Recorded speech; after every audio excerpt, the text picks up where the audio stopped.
안녕하십니까. 매블리TV 시청자 여러분, 매일경제신문사 손동호 기자입니다. 저희 워낙 입지 분석 전문가로 워낙 많이 알려져 계시죠? 이제 빠숑이라는 필명으로 잘 알려져 계신 김학열 스마트튜브 부동산 조사 연구소 소장님 모셨습니다. 안녕하세요, 소장님. 안녕하세요. 예, 저희 일단은 올해 지금 분위기가 작년 말 이후로 이제 하락 쪽을 얘기하는 사람들이 꽤 많았는데 소장님이 최근에 한 인터뷰를 보면 그래도 상승을 점지셨더라고요. 그 이유가 뭔지부터 여쭤볼게요. 이게 지역에 따라 다르고요. 네. 상승만 얘기한 적은 없고 오를 때는 오르고 내릴 때는 내린다라고 말씀을 드렸고 네. 제일 관심이 많은 데가 서울이기 때문에 네. 서울만 놓고 보면은 서울 같은 경우는 하락할 요인이 적다라고 말씀드렸고 그래도 금리라든가 네. 약간 불안한 요인들이 분명히 너무 올랐다는 약간 이제 시장 참여자들의 약간 불안감이라는 게 좀 있는데 네네. 그런 것들이 그래도 좀 약간 발목을 잡을 수 있는 요인이 되지 않을까요? 금리가 도움이 그러니까 영향을 주는 것들은 맞긴 한데 네. 부동산 시장이 금리 때문에 한 번도 하락한 적은 단 한 번도 없었고요. 아, 정말요? 수익형 부동산을 이제 하시는 분들 같은 경우는 좀 고민이 되겠죠. 그리고 이제 아마 대출에 대한 원리금 상환이 부담스러우신 분들 같은 경우는 이제 아파트 살 때 의사결정하실 때 한 번 더 신경을 쓰겠지만 네. 금리가 높아서 집을 살 것들을 안 사는 경우는 제 주변에서 한 번도 본 적이 없고요. 네. 그러니까 매번 이것도 이슈긴 한데 중요한 거는 금리가 높다라고 하는 것은 시장에 유동성이 많다는 것들이지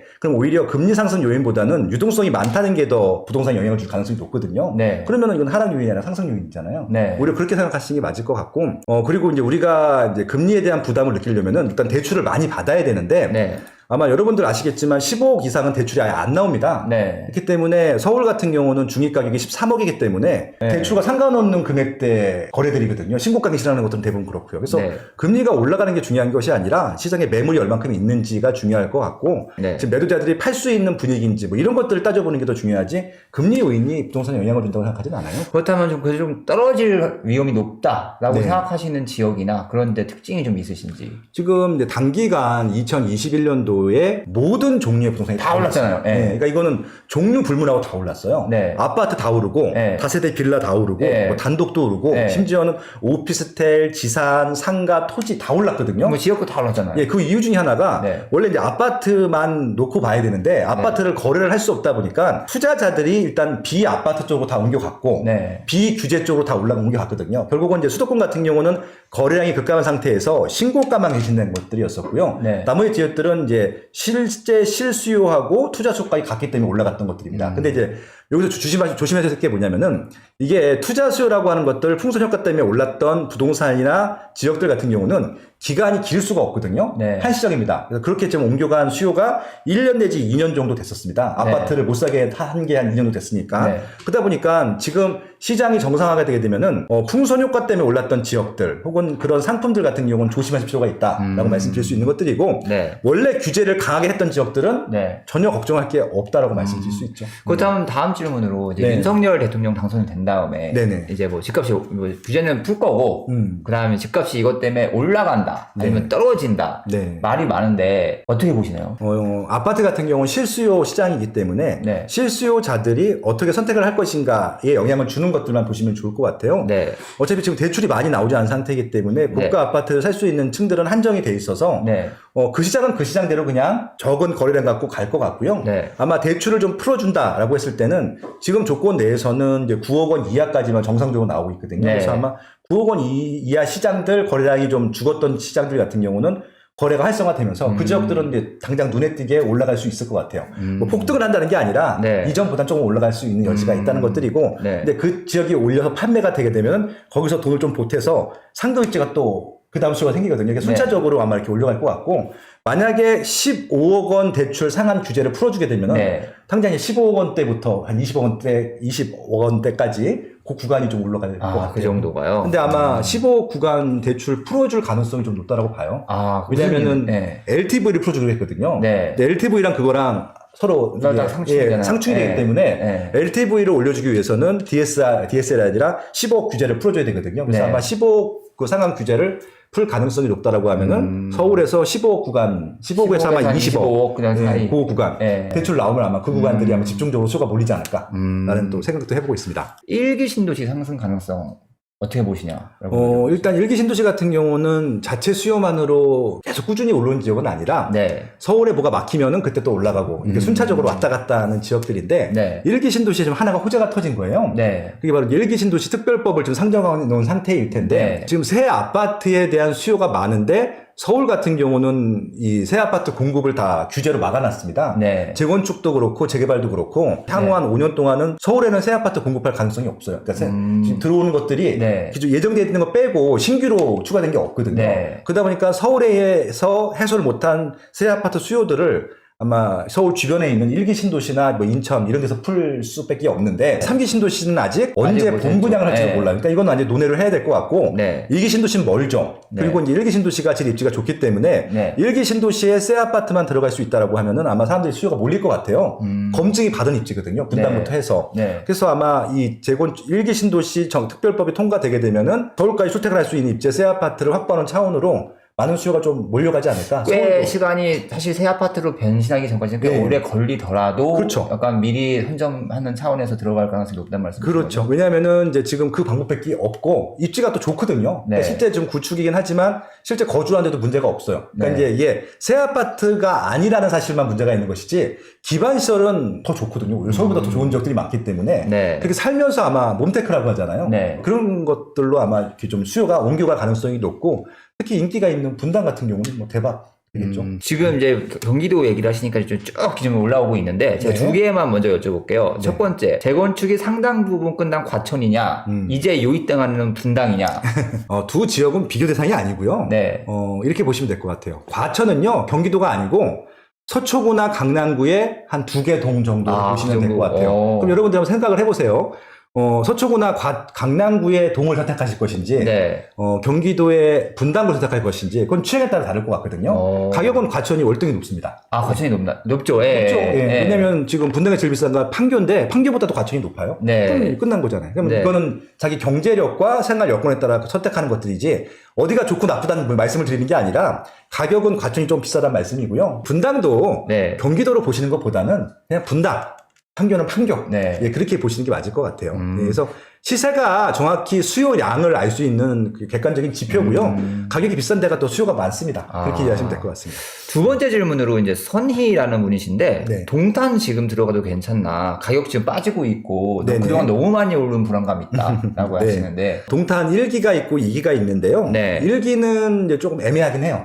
왜냐하면 주변에 아파트가 많이 들어왔기 때문에 네. 그렇다고 하더라도 빠질거나 그런 입지는 아닙니다. 근데 지금 동탄 신도시에서 메인은 2기고요. 2기 네. 중에서도 동탄역 주변이 제일 메인이에요. 네. 그래서 아마 이제 지금 SRT가 개통돼서 다니고 있고 GTX도 2024년 5년에 선 개통을 할 수 있는 구간이긴 합니다. 동탄의 시세가 장기적으로 10년 봤을 때 10년 동안 오르고 내리고를 반복할 가능성은 높지만 네. 결국은 우상향하거든요. 아, 결국은 예, 왜냐면은 제일 중요한 건 일자리인데 네. 이 지역이 화성 자체 일자리만으로도 화성 네. 주변에 있는 일자리만으로도 굉장히 메리트가 있는 지역이에요. 네. 이 화성만의 도시가 아니라 평택, 화성, 오산, 뭐 용인, 수원 다 이 동탄을 되게 좋아하거든요. 네. 배우 수지가 있는 상태고 그러니까 화성에 또 일자리가 많은 것들이고 네. 화성에 일자리가 지금도 많은데 앞으로 지금보다 일자리가 2배 더 많아질 거예요. 네, 산업단지들을 지금 개발을 하고 있는데 네. 다 채울 거잖아요. 네. 그럼 자체 일자리 증가만으로도 굉장히 미래 가치 높은데 지금 말씀드린 대로 SRT뿐만이 아니라 GTX가 개통되거든요. 네. 그럼 이게 무슨 얘기냐면은 삼성동으로 출퇴근하실 분들도 동탄에 살 수 있다는 얘기거든요. 지금 화성에 있는 동탄에 있는 자체 수요도 증가하고 있고 네. 서울 수요도 밀려올 것이기 때문에 미래 가치를 보게 되면은 경기도에서는 제일 인구가 많이 증가할 지역이고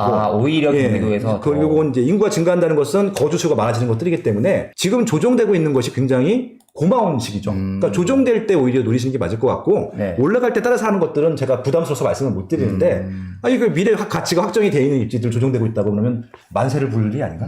예, 그렇게 좀 생각을 합니다. 예.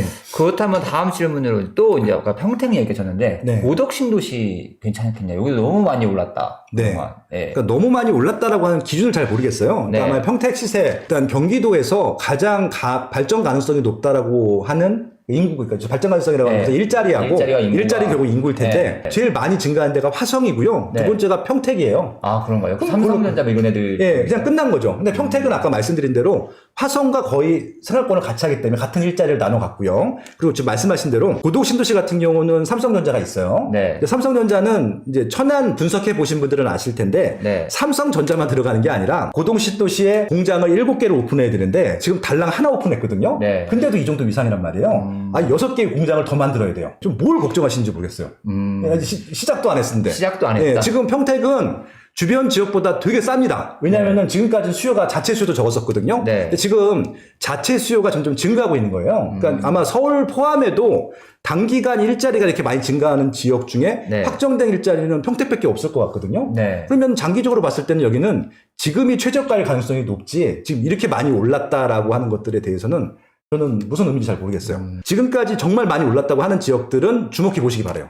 그러면 그 이상 더 올라갈 가능성이 높기 때문에 그렇게 좀 보고 계시면 됩니다. 성남 복정 1지구 네. 같은 경우는 네. 뭐 어떠냐고. 제가 한 3년 동안 브리핑을 하면서 제일 많이 언급한 지역이 경기도 F4예요. 네. 경기도 F4인데 과천, 2등이 성남, 네. 3등이 하남, 네. 4등이 광명이에요. 네. 경기도에서 유일하게 입지 볼 거 없고 가격 볼 거 없는 지역이 딱 4개 있어요. 그 빅4 4지역입니다. 과천, 성남, 하남, 광명에서 새 아파트 있죠. 새 아파트나 새 아파트 될 것들은 입지 분석, 상품 분석, 가격 분석 하지 마세요. 지금 성남 복정 1주구죠. 네. 새 아파트 될 거죠. 네. 성남이죠. 네. 끝났죠. 네. 예, 묻지 맙니다. 하셔도 됩니다. 네. 세종, 대구. 이제 요즘 부동산 시장에서 사실은 분위기가 다른, 유일하게 좀 다른 두 지역. 예, 3개 지역이고요. 네. 대전까지 포함해요. 네. 대전시는 이제 그 대전시랑 같이, 대전하고 같이 움직이니까. 네. 이제 이 마이너스가 오랫동안 지속되는 지역들의 특징이 있어요. 네. 그 전에 오랫동안 올랐던 올랐었다. 지역이고, 네. 그냥 오르면 안 되고, 꾸준히 오르는 게 아니라 네. 급등을 해야 돼요. 네. 그래야 빠지거든요. 네. 그냥 완만하게 올라가는 건 잘 안 빠져요. 이거는 그냥 실수이기 때문에. 네. 급등했다는 것은 실수요든 투자수요든 갑자기 들어간 것들이거든요. 그렇기 때문에 이 급등한 것들이 빠지는 것들은 당연한 일인데, 그러면은 여기가 정말 단기간 투자자들만 급등해서 이게 정말 풍선 효과 때문에 아니면 단기간 반짝하고 말 지역인지를 보셔야 되는데, 네. 대전이 5개 구가 있어요. 서구가 있고 유성구가 있고 대덕구, 중구, 동구가 있는데 여기는 5개 중에서 죄송합니다. 지역 비하는 거 아닙니다. 서구랑 유성구가 압도적으로 좋고 대덕구, 중구, 동구는 조금 수요가 빠져요. 네. 아주 싸고. 근데 지금 빠지는 지역이 서구랑 유성구예요. 네. 좋은 지역이 빠지잖아요. 네. 예. 그러니까 그 말씀 드리는 겁니다. 결국은 이게 좀 수요가 빠지는 지역들 빠지는 것 같은 경우는 입지가 좋은 지역이거든요. 결국은 이제 서구하고 유성구하고 세종시는 또 같은 생활권입니다. 네. 이 세 개지는 그냥 하나의 별도 좋은 도시라고 보시면 될 것 같고, 이 지역이 빠진다라고 하는 것은 정말 수요가 단기간 몰렸다가 가격이 너무 많이 폭등을 했고, 폭등한 것들이 정상적인 시세로 내려오는 것들이거든요. 그러니까 이렇게 올라가야 되는데 이렇게 올라가는 거예요. 이렇게 빠지는 구간이. 왜냐면 추세선에 닿는 순간 정상적으로 올라갈 것 같거든요. 네. 여기는 들어갈 타이밍만 보시면 될 것 같고 미래 걱정을 하실 필요가 없어요. 다른 걱정이 모르겠는데. 좀 더 떨어져야 된다고 보시나요, 지금? 그거는 제가 결정할 수가 없어요. 그 지역의 시세를 그 지역 입주민들이 결정하는 거라서 이게 어디가 더 많끔. 예를 들어서 제가 서울시 아파트 강남구나 서초구의 아파트가 평당 1억이 갈 것이다라고 2013년에 인터뷰했다가 난리가 났었거든요. 그때 뭔 그게 평당 1억이 가는 게 제가 결정한 게 아니라 네. 입주민들이 결정할 거다라고 얘기를 했는데 지금 평당 1억이 아니라 평당 2억 걱정할 시기가 그렇죠. 됐거든요. 네. 예. 제가 그때도 10년 정도 걸릴 거라고 했는데 네. 제 예상보다 빨리 갔어요, 그게. 네. 그러니까 그건 제가 결정하는 게 아니라 아까 말씀드린 대로 시세가 이렇게 막 올라가는 지역들이 좋은 입지지 나쁜 입지는 없거든요. 그러니까 오히려 이것들에 대해서는 지금 좋은 기회라고 생각하는 거죠. 네. 왜냐면 한번 내려갔으니까 네. 한번 좋은 타이밍을 보시면 좋을 것 같다는 말씀을 드리고 싶어요. 대구는 어떻게 보세요? 대구는 8개 구가 있습니다. 네. 수성구가 압도적으로 좋고 나머지는 그냥 쏘쏘예요. 네. 그래서 만약에 수성구 같은 경우는 그냥 아무 때나 들어가셔도 되고요. 올라갈 때 들어가도 되고 내려가실 때 들어가도 되고 그냥 좋은 아파트 기준으로. 물론 수성구에서도 내부적으로 좋고 나쁨이 있으니까. 네. 근데 다른 구들은요.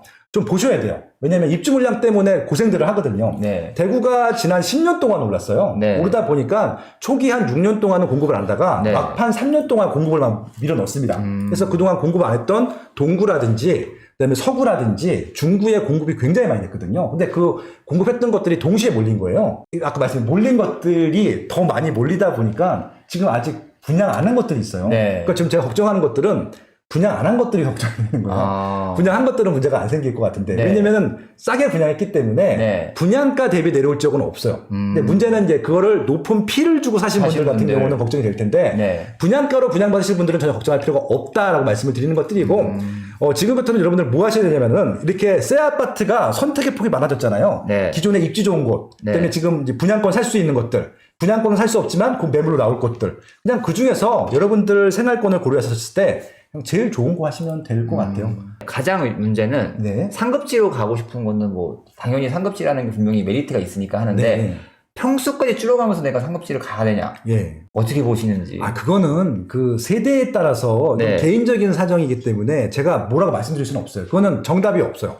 저는 네. 거주 여건, 거주 프리미엄도 되게 중요하다고 생각을 하거든요. 여러분들이 불편하신데 나는 4인 가족, 5인 가족인데 20평대에서 어떻게 살 거예요? 그건 아니라고 생각하고 있고요. 네. 그걸로 특히 내 집 마련이라고 하면은 네. 시세가 더 많이 올라가면 좋겠지만 좀 편안하게 사시는 것들 좋은 것 같아요. 그러니까 네. 요즘 분들 솔직하고 당당하고 네. 안 참거든요. 저는 네. 이제 MZ 세대의 가장 큰 장점 중에 하나가 네. 참지 않는다는 것들이거든요. 그래서 그냥 여러분들 몸에 가시는 대로 결정하시라고 말씀드리고 싶고요. 근데 분명히 과거보다는 1인당 쓰는 면적이 넓어졌어요. 네. 그것들을 감안하시는 게 맞을 것 같고, 지금 보시기에 서초구나 강남구나 용산구나 같은 입지예요. 네. 똑같이 좋은 입지이기 때문에 그 안에서 움직이시는 것들이면은 좀 넓게 사시는 것들을 좀 추천드리죠. 네.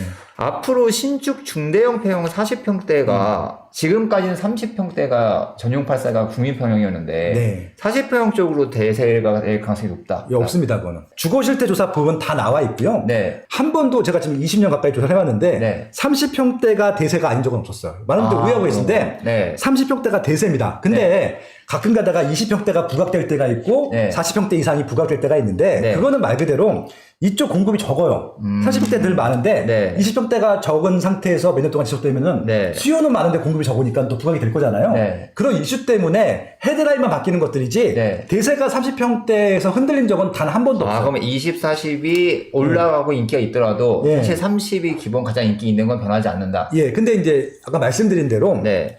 이게 지역에 따라서 그 구성비는 조금씩 달라질 수 있어요. 네. 똑같은 구성비로. 그러니까 강남권 같은 경우는 아무래도 대형 비율이 딴 데보다 높아요. 30대 비율이 절대로 높다는 게 아니라 네. 다른 지역보다 대비 높다. 네. 그 40평대 이상의 대형 아파트를 찾는 비율이 더 높아요. 수요가 많다는 얘기죠. 네. 인천 가면요 20평대 비율이 압도적으로 높아요. 심지어는 30평대보다 20평대 수요가 더 많은 지역들도 있어요. 네. 저는 이제 리서치를 하는 사람이기 때문에 네. 데이터가 딱 있는데 그걸 말씀드리지는 않을게요. 네. 이게 입지에 좀 다를 수 있기 때문에 네. 근데 전반적인 평균으로 보면은 17개 광역시 지자체 대형 그러니까 광역시 평균을 보게 되면 30평대가 대세가 아닌 적은 한 번도 없었다. 말씀드립니다. 예. 분당에 리모델링 재건축이 정말 이제 오랜 기간이 걸려서 만약에 돼서 새 아파트가 됐다. 네. 그럼 구축이 될 동판교 아파트보다 얘네가 우위의 입지로 봐야 되는 거냐? 네. 라고 물어보시는데 어떻게 생각하세요? 그건 간단해요. 네. 간단합니다. 지금 판교가 좋아진 이유는 일자리가 많아졌고 네. 그다음에 또 신분당선이라고 하는 여기 생겼잖아요. 네. 그래서 거기다 새 아파트가 들어왔기 때문에 분당 수요를 많이 갖고 간 게 사실이에요. 네. 그렇다고 분당을 다 뺏어간 게 아니라 네. 분당으로 들어올 수요 중에서 그거 수요를 갖고 간 게 맞다는 것들이죠. 그럼 분당은 왜 그 수요를 못 받았느냐? 새 아파트가 아니었거든요. 네. 시범 아파트 정도가 새 아파트가 된다라고 했을 때는 네. 판교 수요 다 뺏어올 거예요. 분당 15이 만약에 왜냐면 된다면? 입지가 더 좋거든요. 여러분들 오해하고 계신 게 있는데 네. 판교보다 분당이 더 좋은 입지예요. 분당은 그거 왜 그런 거죠? 다 갖췄잖아요. 입지는 네 가지만 보시면 됩니다. 교통 편리성, 교육 환경, 상권, 환경 쾌적성 따져보면 되시는데 네. 판교는요. 네. 이 네 가지 측면 모두 다 분당한테 져요. 그래요? 네. 상권이 현백이 더 세지 않나요? 아닌가? 현백 빼고 없잖아요. 분당은 백화점이 2개나 있고 네. 마트가 여러 개 있고요. 네. 기타 상권들이 많잖아요. 그러니까 이게 단순히 백화점만 보시는 것이 아니라 네. 이분들이 특히 이제 어떤 분들이 제일 중요하냐면요. 주부님들이 이용하는 상권이 제일 중요합니다. 특히 애들이 있는 그러니까 중학교나 고등학교 여자 자녀를 둔 엄마가 제일 좋아하는 상권들 많은 게 제일 좋거든요. 대한민국 226개 시구 중에서 네. 분당구가 제일 완벽해요. 그래요? 서울 포함해도. 그만큼 좋은 입지입니다. 근데 분당구가 91년도 입주하다 보니까 낡았잖아요. 네. 그것만 해소되면은 전혀 문제가 안 오히려 생깁니다. 판교 걸 뺏어서. 단적인 예를 말씀드릴게요. 네. 정자동에 파크뷰가 있었어요. 네. 파크뷰가 판교 웬만한 그러니까 최근에 판교가 역전한 것이지 네. 판교 다 들어서고 나서도 파큐브가 1등이었어요. 왜? 입주가 좋으니까. 좋으니까. 예. 지금 그렇게 이해하시면 되는 것들이죠. 만약에 다주택 징벌적 과세를 네. 좀 이번 정부 이제 새 정부에서 많이 풀면 네네. 똘똘한 한 채 현상이 좀 희석될까요? 네. 똘똘한 한 채라고 하는 것은 내 집 네. 마련이거든요. 그건 네. 전 투자가 아니에요. 그거는 나는 좋은 주택 살고 싶어, 좋은 환경 살고 싶어. 그러신 분들이 하시는 선택이고, 네. 이건 좀 분리하셔야 될 것 같아요. 그러니까 이게 많은 분들이 오해하고 계신 게 투자는 투자고 내 집 마련은 내 집 마련을 보셔야 돼요. 물론 내 집 마련 통해서 투자를 하실 수도 있긴 해요. 근데 네. 이게 내가 살 집이 정해지지 않은 분들한테는 네. 한 채는 무조건 있어야 되는 거잖아요. 네. 이건 투자가 아니라 내 보금자리를 선택하는 기준으로 가시는 게 맞을 것 같고, 네. 똘똘한 한 채, 그러니까 이게 다주택 포지션에서 똘똘한 한 채로 간다는 것은 네. 다른 문제입니다. 그건 똘똘한 한 채로 그냥 원래 하시는 거고요. 이거는 다 주택자들도 똘똘한 한 채는 무조건 있어야 돼요. 그렇게 말씀을 드리는 것들이고, 네. 투자자들이면 다주택 아파트를 할 수 없는 분들은 아까 말씀드린 대로 상가하시던가 네. 토지하시거나 뭐 오피스텔 지산하시던가 하든지, 네. 오피스 하시던가 다른 상품들을 공부하시는 게 맞는 것들이지 네. 다주택 포지션 똘똘한 채는 다른 얘기다. 다른 포지션이다. 예, 말씀드리겠습니다. 그렇다면 이제 저희 오늘 원래 라이브의 주제를 마지막으로 질문을 드리겠습니다. 네네. 윤석열 시대 5년 빠송님이 가장 주목하시는 지역은 어디이신지?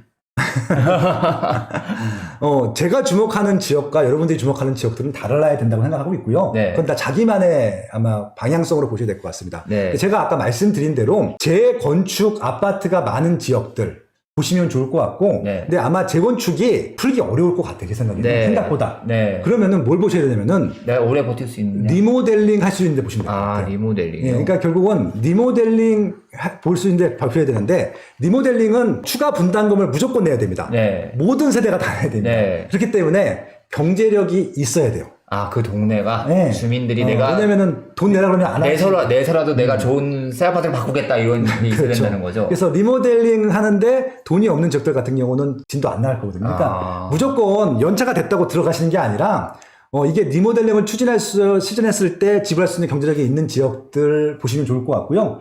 일기 신도시는 그냥 무조건 보셔도 될 것 같아요. 아, 일기 신도시는 왜냐하면 거기는 규제가 덜 할 거예요. 어쨌든 또 오늘 또 귀한 시간 내주셔가지고 또 감사드리고요. 저희는 다음 시간에 또 다시 한번 뵙도록 하겠습니다. 네. 감사합니다. 네, 고맙습니다. 주택 마련 주식 대박 매불이 하나면 오케이입니다. 매불이 구독 누르시면 부자 됩니다. 좋아요 누르시면 더 부자 됩니다.